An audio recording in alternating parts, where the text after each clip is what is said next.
So we finally got to see it.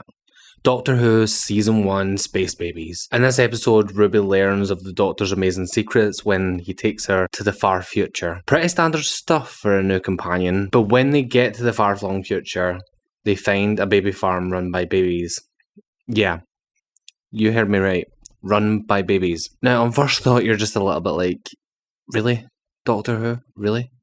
But we're going to discuss this episode a little bit first, and then I will discuss some questions and mysteries that I picked up while watching the episode as well. So, first thing I want to address, and thank the heavens that I'm going to say this, new intro. Well, the same-ish intro, just updated and fixed. The specials intro looked off. It had weird camera movements in the title sequences, and the weird transition of the logo just made it feel as if it was like a last-minute decision. But all is well because they fixed it and it looks smashing now. We start off with Ruby going on her first journey in the Tardis, and oh man, what an entrance to the Tardis that was. We had the Doctor basically give Ruby and the audience a full rundown of what's happened over the last 60 years. But the Doctor manages to do this in just 5 minutes of the episode. So in the first 5 minutes, you're introduced to the Tardis, Ruby, the Doctor, and the Doctor's past. And it doesn't feel squashed, it doesn't feel anything, it just feels natural. And it gives us all the information that we need in order to continue travelling with the Doctor and Ruby. This is really nice because it's really, really nice to see that this season is not a full reboot and that everything for the last 60 years is now not irrelevant. This gives new fans a taster and will entice them into going back and watching classic Who and new Who. New Who. We can't really call it that now, can we? It's old Who now. Because season 1 would now be new Who. Okay, I've got it. Who classic, Who old, and Who new. Sorted. New names for the eras. I need to say though, the TARDIS is just fucking stunning. I genuinely love the TARDIS shots. It is just an amazing design and it really does feel and look new. Never done before. Absolutely amazing. We have the introduction to superstition with Ruby stepping on a butterfly. Before she does step on the butterfly, she says to the Doctor before she leaves the TARDIS, what happens if I step on a butterfly? Introducing the butterfly effect. This sets the episode up very nicely for what's to come. It's weird because during this scene you can actually see that the Doctor is confused and really doesn't know what just happened when Ruby turns into the butterfly creature thing. Yeah. I think that was just to show off the budget, if I'm being honest. Anyway, he picks up the butterfly and blows on it and brings the butterfly back to life, reverting the changes that were made to Ruby. But I tell you something though, it was really, really weird to be back in actual space. Like, I know we had space with Wild Blue Yonder, but that was more just like spaceship and looking out into the dark abyss. We had space, baby. Yes, the pun was intended. We get space babies, and I mean actual babies in space on a space station. It is funny, and I swear only RTD could come up with something so quirky and as weird a concept for an episode. But during the introduction scenes to this, or the landing on the space station scene, this has a very, very familiar feel to it. And it just kept taking me back to Rosie's first time in space and the end of the world. The scene is entirely its own, but RTD was definitely paying homage to his first revival series. With Ruby, we got off to a very strong start. She is right in there and isn't afraid to go along with the cosmic joyride, as the posters say. Her character was very likeable for me in the Church on Ruby Road, but she really grew on me more in this episode. And by the end of it, it was as if she was a Doctor Who veteran that had always been there. A little bit like Amy or Rose or Donna. Like, she genuinely fits in that well within this first episode. With the Doctor, you get a sense of renewal and freedom from him. It really is like he's let go of all his worries and stresses and no longer is holding on to the past.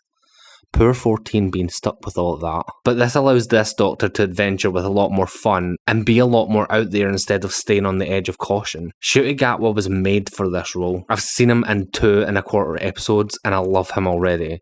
He really just embodies the Doctor in so many ways, but most importantly, he really is his own incarnation of the character. There is the talk that he has with one of the babies, which I found to be a very, very nice talk. It helped show us more of what his character is about. It was an inspirational talk, spreading love, positivity, and caring for people, which is something we know the Doctor once cared about because the 12th Doctor was all about being kind. So it really is, like, there is things that bleed through into this incarnation of the Doctor from the old series. He still managed to keep it fresh enough for people to jump on it and be like, this is a whole new thing, like, you've never seen anything like this before. Pacing for this episode was very good as well. I didn't feel like it came to any immediate halts or any stops for any reason that seemed unnecessary. The pace just kind of moved along. Even though we had a spaceship full of babies and buggies, I thought that was going to be an issue, but it really wasn't. It kind of just worked in its own magical and wonderful way. I just have to say this quickly though. I really, really, really do like the new Sonic. It's grown in size and it's grown on me. It just looks better when the Doctor's using it. If you think about it, before, every time the Doctor had the sonic screwdriver, the only thing that you could hear was the sonic noise, and 9 times out of 10 the blue or the green light, or red light if you're talking about classic, but most of the time you couldn't actually see the Doctor using the sonic, you could just see the light and hear the buzzing noise. This sonic screwdriver actually allows you to see the Doctor using it. It allows you to see the Doctor pressing buttons on it. It seems a lot more purposeful, if that makes sense. And let's move on to the Bogeyman. The Bogeyman now, this is where the story really ramps up and starts to get interesting.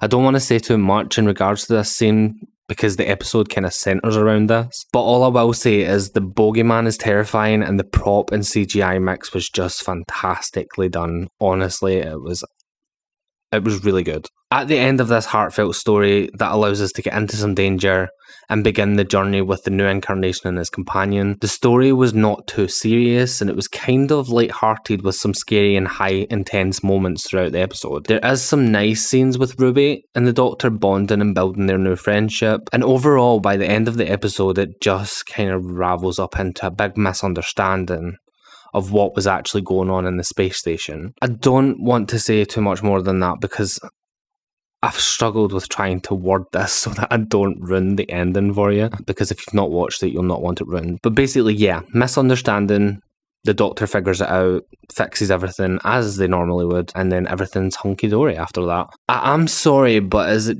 just me that thought this scene with the spaceship flying away looked like a giant ass spaceship?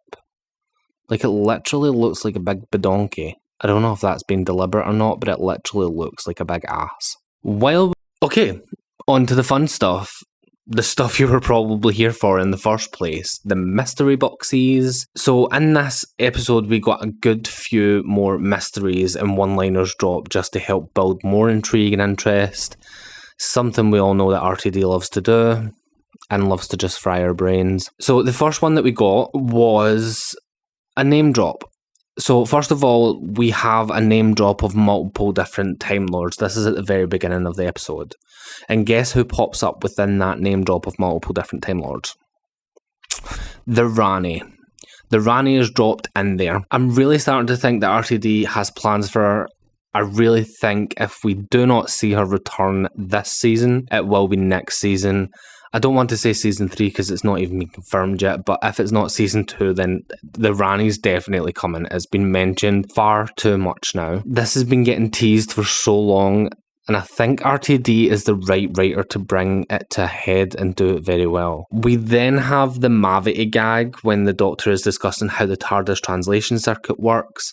It's very nice to see this being addressed and not just explained, but visually explained, which I don't think we've ever seen on the show before. I know it's been addressed, but not quite like that. But again, this will be to help new jumping on viewers to understand how stuff works within the Whoniverse and within the TARDIS itself as well. One thing that really sticks out in this episode, because it really is something that we have never seen before, well, at least not of Who old. The Doctor gets scared and runs away. Like, the Doctor actually gets scared of the Bogeyman and runs away. They later bring further attention to this by talking about it later in the episode. This is resolved within the episode as to why this happened, but I really think there has to be a deeper meaning to it, and it will probably be significant later on. And then we come to the end of the episode. So at the end of the episode, we have the Doctor landing in Ruby's mum's kitchen, destroying the ceiling again.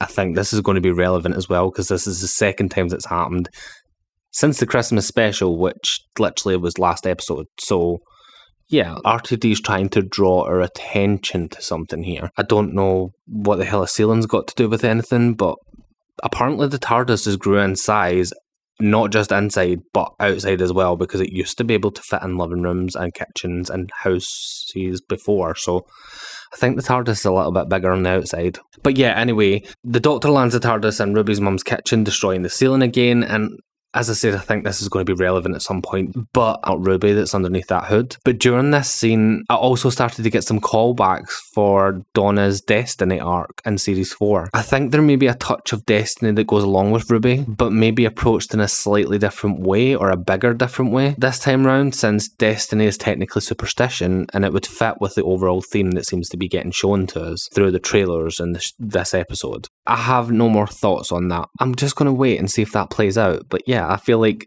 Ruby's arc's going to kind of be like the Foundling arc, but she's also going to have some kind of form of destiny there as well, and she was always going to meet up with the Doctor and all that kind of stuff. It very well could be down that road, because it was very specifically mentioned in a very, very intimate moment between the Doctor and Ruby, so that you did catch it, and it wasn't just a thrown away sentence. It was a serious kind of, here, listen to what we're saying moment. So I think that is going to be the case. Possibly. I could be completely wrong. What did you think of the episode if you did watch it? I want to know, because I'm really, really excited to hear what people think about this new series. This new season of Doctor Who, because I want to know if it's going in the direction that I guessed it would as soon as I found out RTD was taken over again.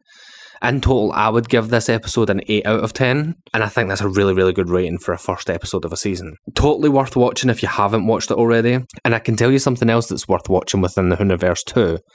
This video right here. Click it. Go on, you know you want to.